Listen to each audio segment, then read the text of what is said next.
मैनपुरी में बीजेपी का एक काम गिनाइए में, बीजेपी ने कुछ किया एक काम आप मीडिया में आप बताइए। मैनपुरी में विधायक ये सहानुभूति के ऊपर ये वोट मिलेगा। कराया हुआ। आगे जो 2024 में चुनाव होगा, मैनपुरी के बहुत बेकार राग हो रहा है। मैनपुरी की कुछ नहीं हुआ, मैनपुरी के अंदर कुछ नहीं हुआ भाई साहब। मैनपुरी कुछ नहीं, सपा के अलावा कोई है ही नहीं जीतेगा मैनपुरी। नहीं यहाँ। नहीं जीतेगा। मैनपुरी में किसी की ना दाल गली है ना गलेगी। नमस्कार, हम इस वक्त मौजूद हैं मैनपुरी शहर के लोहिया पार्क पे। काफ़ी फेमस जगह है ये मैनपुरी की। ये एकमात्र ऐसा पार्क है जहाँ लोग वहाँ आते हैं। काफ़ी साफ़ सुथरा, और देख रहे होंगे यहाँ पे काफ़ी पब्लिक आती है, सुबह शाम काफ़ी भीड़ होती है। हमारे साथ मैनपुरी शहर के कुछ लोग मौजूद हैं। आइए जानते हैं कि 2024 को लेके क्या सोचती है यहाँ की जनता। क्या नाम है आपका? आप बताओ अपने मन। क्या नाम है? गुरु गोलू जी, 2024 का जो आगामी लोकसभा चुनाव होगा, देश चालू हो रही है, तो किस तरीके की लगता है आपको तैयारी कर रही हैं पार्टियां यहाँ पे, और मैनपुरी का क्या? मैनपुरी के बहुत बेकार राग हो रहा है। मैनपुरी की क्यों मैं बेकार कैसे? लगातार एक ही पार्टी का कब्जा है इसलिए नहीं बताते, लेकिन जो यहाँ के सांसद जो भी रहे जिस पार्टी से भी, लेकिन काफ़ी काम कराया मैनपुरी के अंदर। कुछ नहीं हुआ, मैनपुरी के अंदर कुछ नहीं हुआ भाई साहब, कुछ नहीं हुआ। ये पार्क भी शायद उन्हीं की देन है। वो गंदगी रहती है, कोई अच्छी बात नहीं है। गंदगी है बहुत ज़्यादा, गंदगी है ज़्यादा। सफाई ना भाई। अच्छा, एक और भाई साहब है पीछे, क्या नाम है आपका? मेरा मानपाल नाम। है मानपाल जी, यहाँ के जो लोकसभा सांसद हैं उनका कार्यकाल कैसा रहा है? अभी तो ये तो नहीं हुई है, डिम्पल यादव भी। डिम्पल यादव, मुलायम सिंह का तो बढ़िया रहा है यहाँ से। अभी ये तो अभी जीती हैं, तो इनका तो कुछ। अच्छा, अगर विकास की बात की जाए तो कैसा रहा है यहाँ तो मैनपुरी के लिए तो मुलायम सिंह ने जो किया है वो कोई नहीं कर सकता। अच्छा, 2024 में क्या लगता है कि कौन आपके हिसाब से जीतेगा? यहाँ से तो यही जीतेगी, यही जीतेंगे, समाजवादी पार्टी। लेकिन बीजेपी भी खूब मेहनत कर रही है। वो तो अभी भी की थी, अभी भी तो जोर लगाया था पूरा, लेकिन नहीं निकाल पाए। नहीं निकलेगी, कभी नहीं। कभी नहीं निकलेगी। लोकसभा की तो कभी नहीं निकलेगी। क्यों नहीं निकलेगी? आप बड़ा कॉन्फिडेंस से बोल रहे हैं, क्या कारण है? वो आपने देख लिया उनके ना, द्वारा कारण कराया हुआ विकास कार्य या कोई जाति या आंकड़े? जाति आंकड़े भी हैं, विकास भी है, कई फैक्टर हैं। कई फैक्टर हैं। भाजपा क्या विकास नहीं करा रही? भाजपा की भी तो 2 विधायक हैं यहाँ से। विधायक ये सहानुभूति के ऊपर ये वोट मिलेगा। कराया हुआ। आगे जो 2024 में चुनाव होगा उसमें बीजेपी की सीट निकलेगी। ये अभी तो मतलब ये कह दिया। पहले नाम बताइए आप अपना। मैं राणा राजपूत जी। क्या बता रहे हैं आपकी 2000? ये सहानुभूति का वोट था, जो वोट बैंक मतलब हर बिरादरी ने वोट सपा को कर दिया। अच्छा, चाहे भोगांव विधानसभा ले लो, चाहे मैनपुरी ले लो, चाहे करहल ले लो, लेकिन जो 2024 का आगामी चुनाव होगा उसमें बीजेपी बहुत मतों से जीत दर्ज करेगी। लेकिन बीजेपी ने भी तो पूरा जोर लगाया था, लेकिन फिर भी नहीं। कोई जोड़ नहीं, जोड़ वाली नहीं। सहानुभूति के ऊपर मतलब सब वोट गया को, मतलब जो मंत्री जी खत्म, वो सांसद जी पहले खत्म हो चुके हैं, उनके ऊपर सहानुभूति का वोट था, वो वोट बैंक। लेकिन ये 24 के लिए आपके सामने ही खड़े हुए हैं। नहीं तो मतलब लोकसभा में यहाँ सफाई जीतेगी। 2000 लोकसभा में वो तो सदर सीट भी तो सपा की थी, कभी नहीं हार वो भी सकते। हाथ से गई। भोगांव विधानसभा थी, वो भी गई। तो ये आपको मैं बता रहा हूँ 2024 पे आगामी जो चुनाव होगा उसमें मतलब सीट निकलेगी। अगर पुराने आंकड़े देखे जाएं तो भोगांव विधानसभा जो समाजवादी पार्टी कभी लोकसभा में नहीं जीती थी, लेकिन इस बार तो मैं लोधी समाज से बिलोंग रखता हूँ, राणा राजपूत हूँ, और वहाँ पे लोधियों ने भी वोट दिया है। हाँ, वोट दिया है। बस वही यही दिया है कि सहानुभूति को वोट बैंक हुआ। मतलब आपके कहने का मतलब 24 में नहीं मिलेगा उन्हें? हाँ, 2024 में नहीं। 2024 में जो भी चुनाव परिणाम आएगा सबको चौंकाने वाला होगा। चौंकाने? हाँ, बीजेपी के पक्ष में जाएगा। बीजेपी के पक्ष में। चलिए, ये कहते हैं कितना इत्तेफाक रखते हैं, ये कह रहे हैं बीजेपी के पक्ष में, जबकि बीजेपी अभी तक खाता नहीं खोल पाई लोकसभा में। नहीं, अभी तक नहीं खोल पाई, वो अलग बात थी। मुलायम सिंह की माननीय मुलायम सिंह बहुत बड़े नेता थे।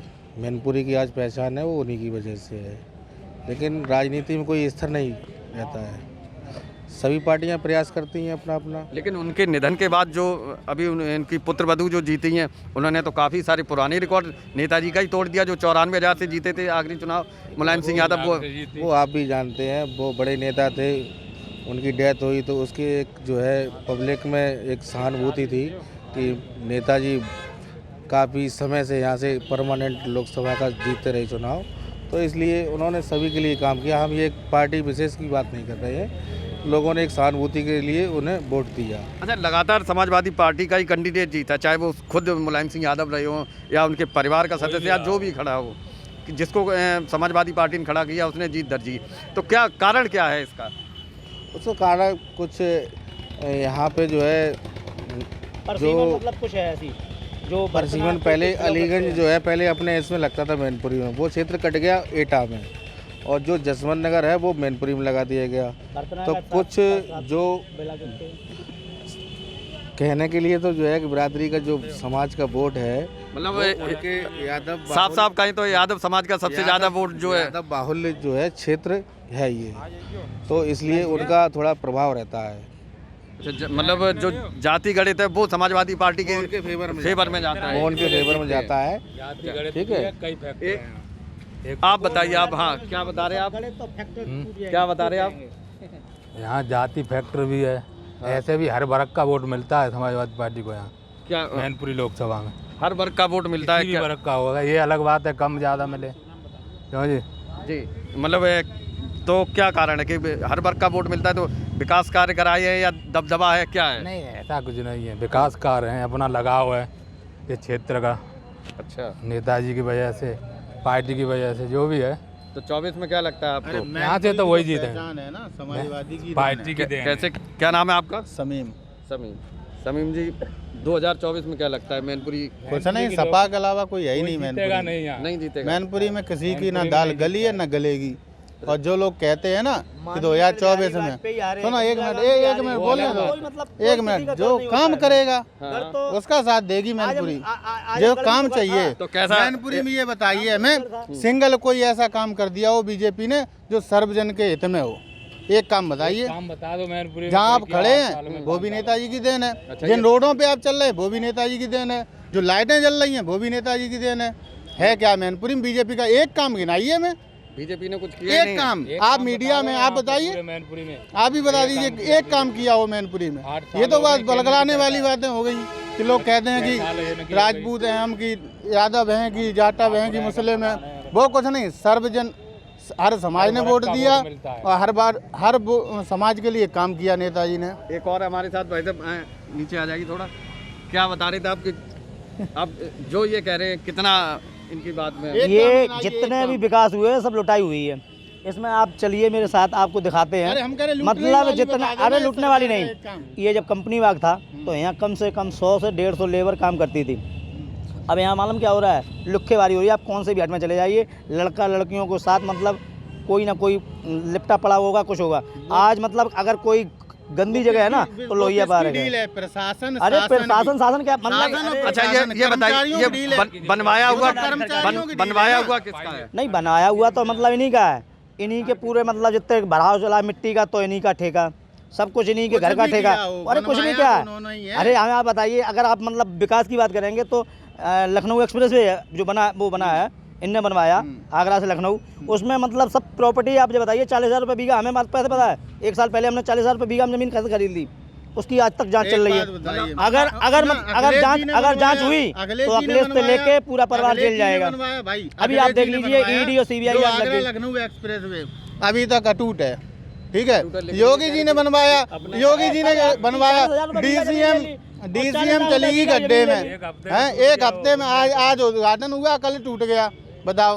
अब एक्सप्रेस वे ये वाला देख लो, अखिलेश जी ने बनवाया, अभी तक टकाटक बोल रहा है। कह रहे कि उनके कहने अपना विकास, इनके साथ के लोगों ने खुद वोट दिया है, इनके साथ के लोगों ने खुद वोट दिया है। एक बात बताइए, सुनो, जैसे ही मैनपुरी लोग आपके साथ के लोगों ने वोट दिया, एक सेकंड, जैसे ही सुनो, जैसे ही मैनपुरी लोकसभा हारे, दे जीएसटी, चाहे खोके वाला हो, चाहे ठेले वाला हो, चाहे बड़ा दुकानदार हो, दे जीएसटी। एक बात है, जो लोग दायरे में आएंगे उन्हीं को ही तो आप करेंगे, जो दायरे में नहीं है उन्हें क्यों परेशान करेंगे? अच्छा, कुछ और भी लोग हैं हमारे साथ में। क्या नाम है आपका?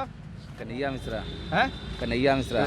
कन्हैया जी, 2024 में क्या लगता है यहाँ कौन जीतेगा या कौन ये तो टक्कर दे पाएगा? अभी टाइम है ना, नहीं 2024 टाइम है, लेकिन सभी पार्टियों ने अपनी अभी तैयारी तो शुरू कर दी। भारत जोड़ो यात्रा भी चल रही है, उसका भी तो समय आएगा। क्या होगा? हाँ, वो भी तो भारत जोड़ो यात्रा भी है, हाँ। लेकिन इधर मैनपुरी में तो कांग्रेस का ज़्यादा कुछ दिखता नहीं है। मैं यहाँ आप तो अलग चीज़ है ना। अरे यूपी में नहीं कांग्रेस का कुछ है। अभी तो देखेंगे क्या होता है। अभी देखेंगे। और कुछ लोग हैं। बाबा क्या नाम है आपका? हम भैया नहीं जानते राजनीति के मामले में। वोट तो डालते होंगे? वोट तो डालता वोट डालते हैं। तो यहाँ मैनपुरी में क्या लगता है 2024 के लिए? मैंने तो कहा वोट डले में हम कहा जाने का होगा। फिर भी किसी में तो डालते होंगे कि नोटा दबाते हैं। वोट तो जो बढ़िया काम करे ताको डले। तो कौन आपकी नज़र में लगता है कौन बढ़िया काम कर रहा है? बढ़िया बढ़िया कहा करे ये तो मान ले सपा जीते ही जीते। सपा जीतेगी। भाई सपा को आइए ही गढ़ो। अच्छा भाई लेकिन बीजेपी भी पूरा जोर लगा रही है। अब लगा ही रही है लेकिन देखो क्या होता है। और भी कुछ लोग हैं हमारे साथ में, उनसे बात करते। चलिए नहीं, हाँ चलिए आपसे। हाँ जी। बीजेपी ने पूरा जोर लगा दिया इस बार। जब केवल मैनपुरी में चुनाव था लोकसभा का, तो पूरे यूपी का फोर्स मैनपुरी में, पूरे यूपी के मंत्री मैनपुरी में, ठीक है। अब इस बार तो पूरे देश में चुनाव होगा। बताओ, जब यहाँ नहीं कुछ कर पाए, जब आपको नहीं लगता इस अगर देखा जाए इस इलेक्शन में क्या सहानुभूति का मतलब असर नहीं दिखा है समाजवादी पार्टी के फेवर में? दिखाई है, हर समाज के लोगों ने दिखाई है। जो नहीं वोट करते उन्होंने भी किया, सहानुभूति दिखाई है। लेकिन सुनो, एक सबसे बड़ा फैक्ट यही होता है, जो सत्ताधारी पार्टी कि जो विरोध होता है, जो बसपा का वोट बैंक था वो भी सपा की तरफ झुका है, डाइवर्ट हुआ है। लेकिन 2024 में तो बसपा का भी कैंडिडेट होगा। कितना? 2,88,461 वोट से जीती, कितना कम हो जाएगा। और जो लोग जुड़ गए वो क्या बिखर जाएंगे? बिखरेंगे नहीं कोई। मतलब कहने का मतलब बसपा का वोट भी इस बार सब एक तरफ से, सब समाजवादी। यार मैनपुरी का नाम रोशन हुआ है तो हम मैनपुरी के कुछ नहीं होना। 2024 में अच्छे मतों से बीजेपी का कैंडिडेट जो भी होगा वो जीतेगा। दुकान धरे हैं लोहिया पार्क की वजह से ही दुकान धरे। वो हम दुकान रखे हैं, कुछ भी है, लेकिन मतलब जो भी है मैंने बता दिया है। कंपनी बाग होता तो दुकान कहाँ चलती? अरे भैया सब चल रही थी यार, क्यों नहीं चल रही थी? अच्छा और भी कुछ लोग। क्या नाम है आपका? दीपक सक्सेना कुसमरा से। अच्छा दीपक जी ये बताइए 2024 में क्या लगता है आपको? बीजेपी सरकार बनेगी दोबारा, तिवारा फिर योगी जी मुख्यमंत्री बनेंगे। नहीं हम लोकसभा इलेक्शन की बात कर रहे हैं यहाँ जो अच्छा वो लोकसभा यहाँ से बीजेपी ही निकलेगी अब की बार। कहते इस बार तो नहीं निकल पाई, पूरा जोर लगा दिया। इस बार केवल नेताजी की वजह से, नेताजी अभी खत्म हुए थे जल्दी, उनकी वजह से काफ़ी उनका मतलब वो था, मतलब वो एक सहानुभूति थी और वो मतलब देश के रक्षा मंत्री रहे थे, इसलिए उनका एक वो दिया गया था। अब सपा के लोग ये कहते मैनपुरी में विकास हुआ। आप ये बताइए, आप हमेशा सपा ही रही मैनपुरी में, क्या सपा के अलावा बीजेपी होती तो विकास नहीं होता? आप बताओ। नहीं लेकिन मैं कहते हैं यहाँ मैनपुरी में कुछ ज़्यादा ही उन्होंने, चाहे सड़कों के मामले में हो या किस में, ज़्यादा विकास कराया। तो ज़्यादा विकास कराया तो ज़्यादा मतलब हमेशा सपा ही तो रही। आप एक काम गिना दीजिए इधर, क्या काम? बड़े भाई देखो हम आपको ना, हम कोई इतने बड़े नेता नहीं हैं और ना छोटे नेता। मैं आम आदमी, एक मिनट मेरी बात सुनिए, एक मिनट भाई साहब मेरी बात सुनिए। आप इधर देख के बात करिए। हम पत्रकार महोदय जी से बात कर रहे हैं, हमें करने दीजिए। और हमारे कोई बात आप कर लेना। आप बताइए आप जी क्या आप बीजेपी से फिर से यहाँ सीट निकलेगी? बीजेपी की 2024 में बीजेपी की निकलेगी 101%। बड़ा कॉन्फिडेंस से बोल रहे हैं 101%। बीजेपी को पूरी यूपी में पत्ता साफ होने वाला है। हाँ बता रहे, एक सीट यहाँ जीत के दिखा देंगे। नहीं यहाँ से केवल नहीं, यहाँ तो लगातार समाजवादी पार्टी का कब्जा रहा है। हाँ जी, लेकिन बीजेपी इस बार भी पूरा जोर लगाई, 24 की तैयारी कर रही है। सपा भी तो जोर लगाएगी इस बार, क्योंकि उनका फोकस है जो अब तो चाचा और भतीजे दोनों लोग एक साथ आ गए, अब काहे का डर। हाँ ये बड़ी बात बोलिए कि चाचा भतीजे, इससे काफ़ी है। हाँ मजबूती मिलेगी समाजवादी पार्टी को, चाचा भतीजे एक साथ आने के लिए। तो कहीं अगर चाचा को वो सम्मान ना मिला और कहीं इलेक्शन आते फिर चाचा को अब की बार बहुत बड़ा सम्मान मिलेगा समाजवादी पार्टी में। अच्छा आप एक कार्यकर्ता ही मान लीजिए आप, तो अगर आपके चाचा को क्या पद मिलना चाहिए समाजवादी पार्टी में? चाचा को हमारे कहने से चाचा को थोड़े नहीं पद देते, हम तो ये चाह रहे हैं कि चाचा को मुख्यमंत्री बना दिया जाए, हम तो ये चाहते हैं अपनी तरफ से। हाँ फिर इसलिए अखिलेश तो बन चुके कि नहीं? अखिलेश हमारी वो है, अब उनके कितनी वो बनी उम्र, कितनी भी नहीं बची चाचा की। हम सोच रहे हैं हमारी जो हम बता रहे हैं अपने उस तजुर्बे से, तो हम चाहते हैं कि अखिलेश को एक बार चाचा को मुख्यमंत्री बना देना चाहिए, फिर देखें यूपी वाले क्या करते हैं। शिवपाल यादव। हाँ। तो ये थी हम मैनपुरी की जनता, जो कि इनका मिला जुला रुझान है, लेकिन ज़्यादातर जो है यहाँ की पब्लिक जो है समाजवादी पार्टी के पक्ष में दिखाई पड़ती है। हालांकि कुछ लोग दावा करें कि 2024 में जो इस बार सहानुभूति की लहर जो समाजवादी पार्टी के पक्ष में चली, वो 2024 में इसका फ़ायदा नहीं मिलेगा। पुष्पेंद्र सिंह, मैनपुरी, यूपी तक।